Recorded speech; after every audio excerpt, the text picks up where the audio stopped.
Hello guys, welcome to my channel. In this video I am going to explain what is going to happen after Fuko and Andy escape from the Union members. Let's dive into it. Fuko isn't having it. She's furious that he only sees her as a way to die. Fuko explains her power works differently. The more she cares about someone, the stronger her bad luck gets. But forcing her into anything will make her hate him, leading to epic levels of unluck for Andy. Shockingly, Andy decides to change tack. He'll protect Fuko until she falls in love with him on her own terms. Andy gears Fuko up in a bulletproof suit he keeps hidden. They're expecting trouble from the folks who hunt people with special abilities, just like them. These hunters, called the Union, aren't pushovers either. They have their own people with powers that can break the world's rules, just like Fuko and Andy.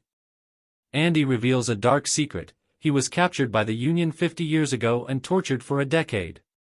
He worries what they'd do to Fuko if they caught her. Endless tests and experiments to understand her bad luck power.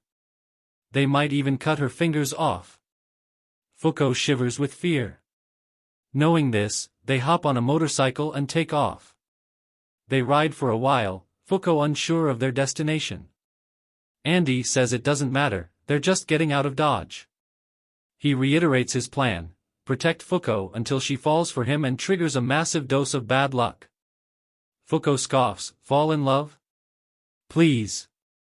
But Andy's confident. In his words, she's easygoing, instead of pushover. Suddenly, a crack splits the sky, just like when the Union captured him before. An armored warrior bursts out and attacks.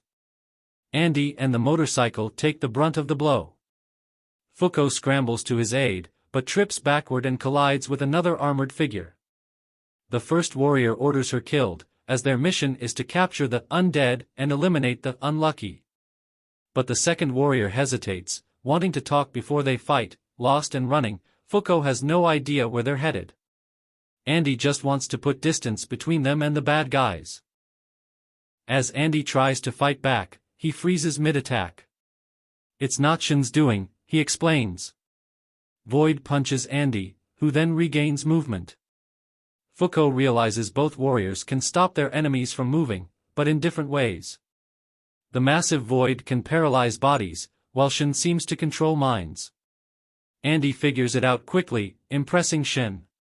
However, Shin points out that knowing their powers won't save them, that's why they were sent after Andy.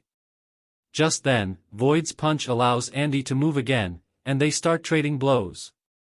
Fuko worries if they'll ever escape the Union's clutches. Shin confirms her fears. The falling meteor yesterday bumped their capture priority to high, 8 out of 10. Before, it was just medium, 5. Fuko wonders why these two negators aren't hunted like them. Void scolds Shin for revealing this, but Shin doesn't care. He explains the Union has a special elite team of 10 negators who are basically untouchable as long as they complete missions. Fuko sees an escape route, join the Union. But Void bursts her bubble, all 10 spots are filled, and there's no waiting list.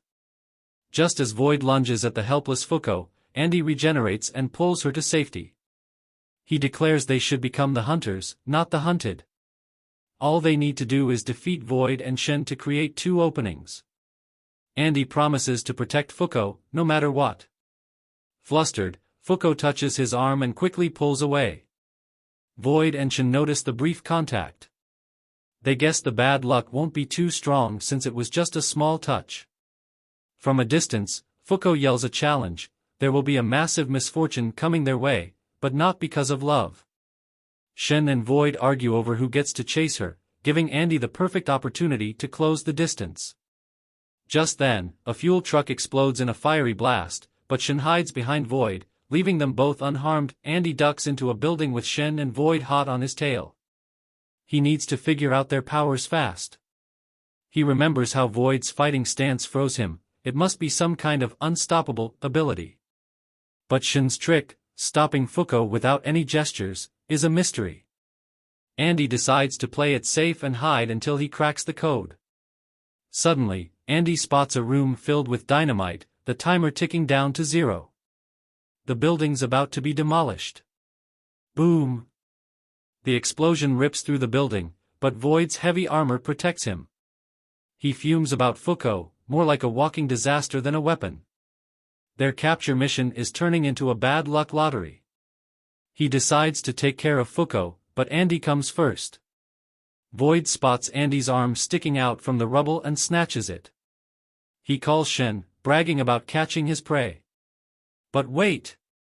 Andy appears behind him, arm intact. He explains he can detach any body part for 30 seconds before it vanishes. Then, with a flick of his finger, Andy unleashes a parts bullet, a shocking attack that launches a half-torn body part like a projectile.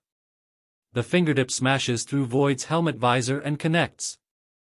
Andy explains Void's unstoppable ability only freezes his muscles, not his amazing regeneration. Shen arrives, shocked to see Void on the floor. Andy challenges him next, needing 2 spots in the Union. He throws a punch, but it's a left hook when he intended a right. Shen blocked it easily. Shen's impressed by Andy's skill. Andy still can't figure out Shen's power, but guesses it's somehow opposite his own. Fuko joins the fight, throwing Andy his sword. He wonders how Shen will react to an attack he can't block. Andy raises the sword, ready to strike, but hesitates for a split second. Shen points it out, Andy's holding back, either because of his age or because Fuko's watching. Fuko tries to sneak a touch on Shen, but he dodges effortlessly. Shen sits down, refusing to reveal his power. They can't run or touch him. Andy fumes, Fuko's presence makes them easy targets. Shen offers them a deal, one of them joins the Union. Andy volunteers Fuko, figuring the lab won't hold her for long. Fuko argues, they can't make such a decision so fast. The lab would be brutal, but she trusts Andy to escape someday. Even if she's old by then, she believes he'll win her heart eventually. Fuko throws off her jacket, demanding Shen look away for 10 minutes. It's a desperate attempt, she wants some privacy with Andy. Andy reminds her about making him fall for her, but Fuko doesn't care. She's never had romance, and while Andy isn't her love interest yet, she can't leave him after everything he's done.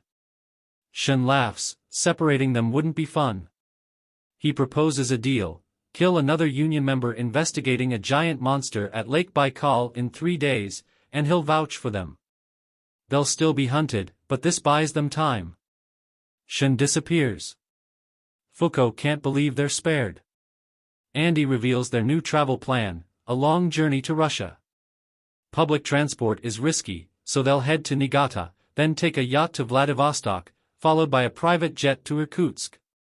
There, Andy will recruit old war buddies for backup at Lake Baikal.